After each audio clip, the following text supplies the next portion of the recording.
Bonjour, je m'appelle Dishapa Poumsi. Aujourd'hui, je vais vous présenter ma recherche. La comparaison de trois traductions en taille du Petit Prince. Dans cette présentation, je vais parler de l'objectif, de l'information de trois traductions, des problématiques avec les hypothèses, de l'information après avoir analysé, des preuves et de l'explication d'analyse. Pour l'objectif, c'est pour étudier la différence et l'objectif de trois traductions du Petit Prince en taille. Pour cette recherche, j'ai choisi les trois traductions du Petit Prince de français à taille. Ce sont celles d'Ampan Otragoun, d'Alia Paitoun et de Pangapan Bobier. Si nous regardons ce tableau, c'est l'information de trois traductions. Ensuite, en Dampan Otagoun, publié en 1972, c'est la première version de traduction en taille du Petit Prince. De plus, celle d'Alia Paitoun, publiée en 1990, et enfin celle de Pangapan Bobier, publiée en 1999. Pour la question de mes problématiques, j'ai deux questions. La première, est-ce que ces trois traductions sont différentes et comment elles sont différentes? Mon hypothèse est que ces trois traductions ont un style différent de traduction et le lexique différent, mais le même sens. La deuxième, pourquoi il existe plusieurs traductions du même ouvrage? Mon hypothèse est que chaque traductrice a sa propre raison pour faire la traduction. En travaillant, j'ai choisi le chapitre 21 pour comparer et analyser. C'est l'histoire de Petit Prince et le renard. Je l'ai comparé en coupant des phrases. Parfois, il y a seulement un mot pour un couple. Parfois, il y a seulement une phrase pour un couple. Et parfois, il y a un paragraphe pour un couple. Après avoir analysé, j'ai trouvé que mon première hypothèse est tous deux vraie et faux. Mais mon deuxième hypothèse est vraie. Avant de voir les résultats, c'est l'ordre de la réponse d'analyse. Numéro 1 est pour Ampan Otragoun. Numéro 2 est pour Alia Paitoun et numéro 3 est pour Pangapan Bobier. Pour mon hypothèse 1, chaque traductrice a un propre style de traduction. Pour Ampan Otragoun, elle est un peu littéraire et un peu simple. Alia Paitoun est tout simple et pour celle de Pangapan Bobier est très littéraire et un peu extravagant.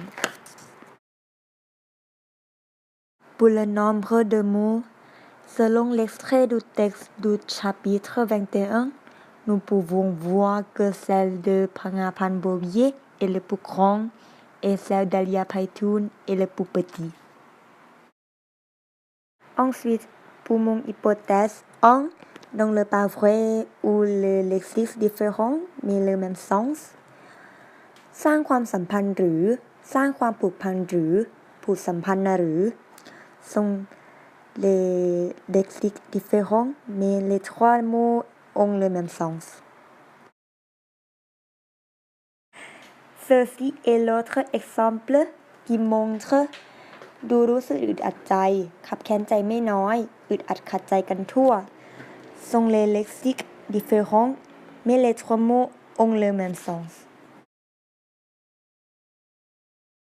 Pour mon hypothèse 1, dans le pas faux, où le lexique différent et le sens aussi différents. Dans cet exemple, il y a un mot qui a le sens différent des autres.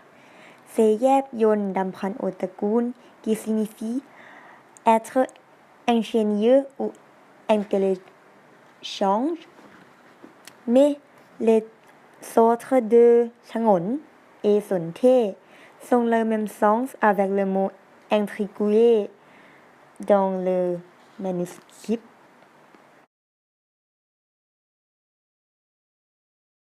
Ceci est l'autre exemple qu'il y a un mot qui a le sens différent des autres.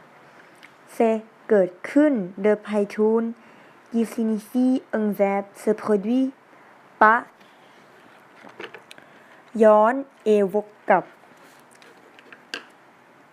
pour les deux autres traductions. Pour l'hypothèse 2, c'est vrai que chaque traductrice a sa propre raison pour faire la traduction.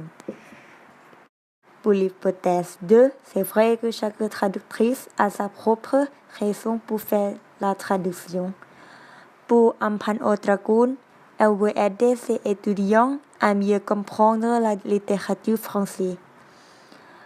Pour Alia Paitoun, elle a fait la traduction pour améliorer son français. Et pour Pangapan Bobier, cette traduction est le travail de commande. Au sujet des fautes typographiques, dans la traduction d'Ampan Otragun, il y a le point d'interrogation qui est inhabituel dans la langue thaï, parce que dans la langue thaï, il n'y a pas de ponctuation. Ceci est l'autre exemple que Ampan Otragun utilise encore les points d'interrogation. Cet exemple montre que Pangapan Bobier change la phrase interrogative comme le manuscrit à la phrase déclarative et cela change le sens de la phrase originale. Alors, selon l'analyse, chaque traductrice utilise la plupart le lexique différent. Parfois, ce sont les mêmes sens et parfois, ce sont les sens différents.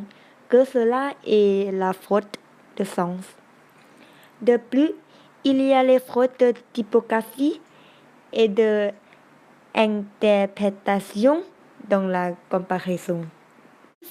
Chaque traductrice a sa propre raison pour faire la traduction. Alors, mes questions ont toutes les réponses. Merci pour votre attention.